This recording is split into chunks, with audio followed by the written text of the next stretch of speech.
कई सूरज सलामी दे रहे हैं वो सवेरा हूँ, कई सूरज सलामी दे रहे हैं वो सवेरा हूँ।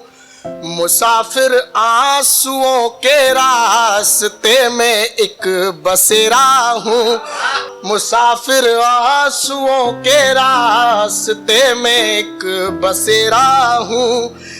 भले कुछ भी कहे दुनिया मगर मालूम है मुझको तुम्हारे बिन अधूरा था, तुम्हारे बिन अधूरा हूँ, तुम्हारे बिन अधूरा था, तुम्हारे बिन अधूरा हूँ। एक चुनाव का अभी रिजल्ट आ गया होगा, बने होंगे, पार्षद बन गए होंगे, महापौर भी बनी गए होंगे कुछ अच्छे बुरे लोग। लेकिन मेरे से मेरे पार्षद अभी वहीं से मिल के आ रहा था, मैं पार्षद से ही, इसलिए मैं थोड़ा लेट हो गया। मैंने आधा दर्जन पार्षदों के लिए इस बार लाइन लिखा है, लेकिन मैं किसी पार्टी को सपोर्ट नहीं करता हूँ। मैंने कभी भाजपा कांग्रेस या किसी पार्टी का नाम लिख के मैं कोई शायरी नहीं लिखता।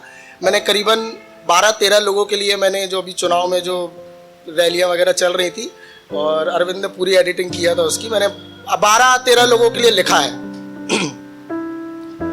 लेकिन मैंने जिम्मेदारी एक शायर की है, मेरी कलम बिकी नहीं है। मैंने इसलिए लिखा क्योंकि मुझे लगता था कि इनके ऊपर लिखना चाहिए, जिनका फोन आता था। नहीं तो फोन तो मुझे 30-40 आए हैं, लेकिन मैंने उनके नहीं लिखा। और वो मुझे कहा जाता है कि अर्पित भाई तुम इस पे नहीं इस पे लिखो, तुम इस पे नहीं इस पे लिखो। वो नेता, मैं सीधा कहता हूं तुम्हारी 2 कौड़ी की औकात नहीं है और तुम साले हमको सिखाओगे कि कविता कैसे लिखते हैं और कविता किस पे लिखना है। हम उस कुटुंब के बेटे हैं जहां हम खड़े हो जाते हैं, वहां पे लोग हमें सुनने के लिए बैठ जाते हैं, और तुम हमें सिखाओगे कि हमें किसके ऊपर लिखना चाहिए, किसके ऊपर नहीं लिखना चाहिए। मैं उन पे एक पंक्तियां निवेदित कर रहा हूं, मैं 4 पंक्तियां उन पे भी सुना देता हूं, क्यों छोड़ूं उनको भी। लानत है हुकूमत पे सबर मांग रहे हैं, लानत है हुकूमत पे सबर मांग रहे हैं। वो है तो शहनशाह मगर मांग रहे हैं, वो है तो शहनशाह मगर मांग रहे हैं। जो मांग रहे थे तो मेरी जान मांगते, जान मांगते। जो मांग रहे थे तो मेरी जान मांगते, लेकिन वो मेरी आंख में डर मांग रहे हैं, लेकिन वो मेरी आंख में डर मांग रहे हैं। लानत है हुकूमत पे सबर मांग रहे हैं, लानत है हुकूमत पे सबर मांग रहे हैं। वो है तो शहनशाह मगर मांग रहे हैं। जो मांग रहे थे तो मेरी जान मांगते, लेकिन वो मेरी आंख में डर मांग रहे हैं, लेकिन वो मेरी आंख में डर मांग रहे हैं। एक गीत लिखा है, ये गीत जो है कड़कती ठंड में एक तपती सिगड़ी की तरह है।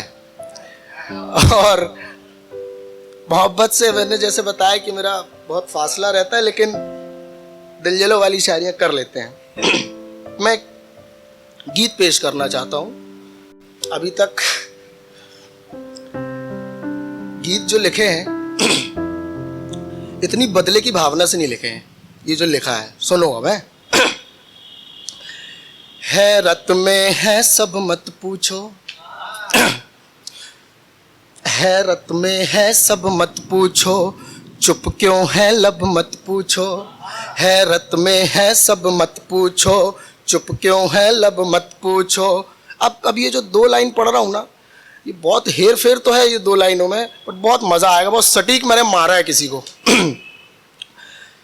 हैरत में है सब मत पूछो, चुप क्यों है लब मत पूछो। मतलब का इश्क तो पूछो हमसे, इश्क का मतलब मत पूछो।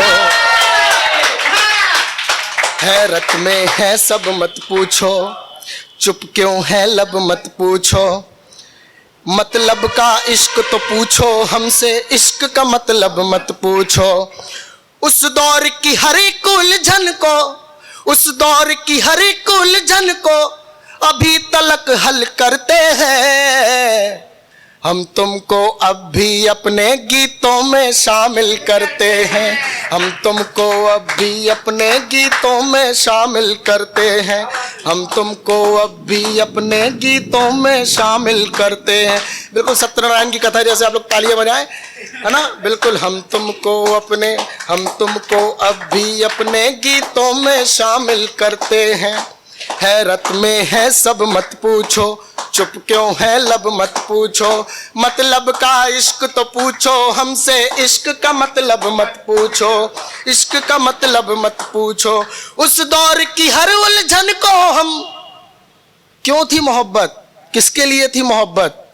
साथ में तो कॉलेज में साथ में गाड़ी में घूमने जाना, एक दूसरे के लिए बहुत कुछ कर देना, लेकिन अब वो सब कहाँ है? उस दौर की हर उलझन को हम अभी तलक हल करते हैं। हम तुमको अब भी अपने गीतों में शामिल करते हैं, हम तुमको अब भी अपने गीतों में शामिल करते हैं।